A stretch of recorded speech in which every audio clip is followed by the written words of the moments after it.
ఎక్కేసాను first time విమానం అయితే ఎక్కేసాను భయ్యా. ప్రతిసారి మా బళ్ళారి నుంచి హైదరాబాద్ కి బస్సులో ట్రైన్ లో వెళ్ళడం బోర్ కొట్టేసిందని మా ఫ్రెండ్స్ ఫ్లైట్ లో వెళ్దాం అన్నారు. ఓకే అని చెప్పేశాను భయ్యా, ఎందుకంటే నేను ఒకసారి కూడా ఫ్లైట్ ఎక్కలేదు కాబట్టి. ఫ్లైట్ అని చెప్పి కార్ వచ్చింది ఏంటని అనుకుంటున్నారా? ఎయిర్పోర్ట్ కి కార్ లో వెళ్ళాలి కాబట్టి విద్యానగర్ ఎయిర్పోర్ట్ అని మా బళ్ళారి నుంచి 30-40 కిలోమీటర్స్ దూరంలో ఉంది భయ్యా. కార్ డ్రైవింగ్ చేస్తున్నాడు శివరాజ్ అని, నా బెస్ట్ ఫ్రెండ్. నన్ను మా ఫ్రెండ్స్ ని ఎయిర్పోర్ట్ కి డ్రాప్ చేయడానికి ఆడు కార్ లో వచ్చాడు. వాడు కార్ లో రావడం ఏందో గానీ నాకు మాత్రం చాలా భయంగా ఉంది. ఎందుకంటే మనిషి కోపం, ఆ కోపం అంతా కార్ డ్రైవింగ్ మీద చూపిస్తూ ఉంటాడు భయ్యా. వాడి డ్రైవింగ్ కొంచెం ఘోరంగా ఉంటుందిలే గానీ ఆల్రెడీ కార్ లో ఉన్న కళ్యాణ్కి ఒక హాయ్ చెప్పండి.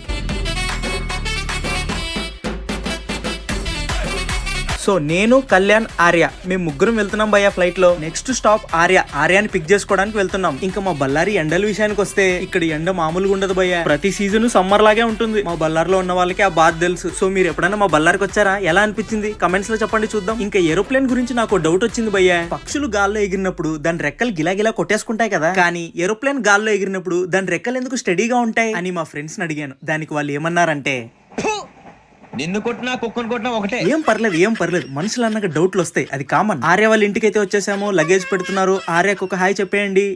ఫస్ట్ టైం ఫ్లైట్ ఎక్కుతున్నాను కాబట్టి చాలా డౌట్స్ అయితే వస్తున్నాయి భయ్యా. ముందు అడుగుతూ ఉంటాను, మీ గుండెని గట్టిగా చేసుకోండి. సో ఇక్కడ నుంచి ఎయిర్పోర్ట్ కి 30 కిలోమీటర్స్ అండి. ఒక్కసారి ఫ్లైట్ ఎక్కినందుకు ఇంత బిల్డప్ ఏంటని అనుకుంటున్నారా? మా వంశంలో నేను ఒక్కడే విమానం ఎక్కానండి బాబా, ఆ మాత్రం ఉండాలి మరి. నెక్స్ట్ వీడియోలో చూడండి. ప్రీవియస్ వీడియోలో చెప్పినట్టు బళ్ళారి నుంచి హైదరాబాద్ కి ఏరోప్లేన్ లో వెళ్తున్నాను భయ్యా. మా బళ్ళారి నుంచి ఎయిర్పోర్ట్ కి 30 కిలోమీటర్లు. నాకు ఎగ్జైట్మెంట్ అయితే మామూలుగా లేదండి బాబు. సో ఫైనల్ గా విద్యానగర్ ఎయిర్పోర్ట్ అయితే వచ్చేసింది, చూసేద్దాం రండి.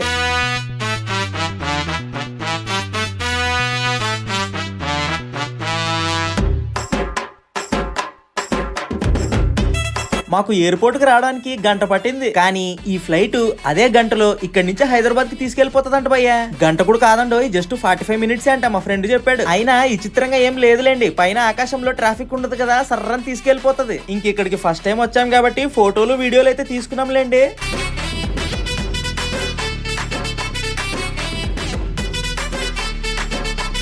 మమ్మల్ని డ్రాప్ చేయడానికి వచ్చిన ఫ్రెండ్ కూడా ఒక వీడియో కొట్టేశాను. ఆటగాడు సోకు.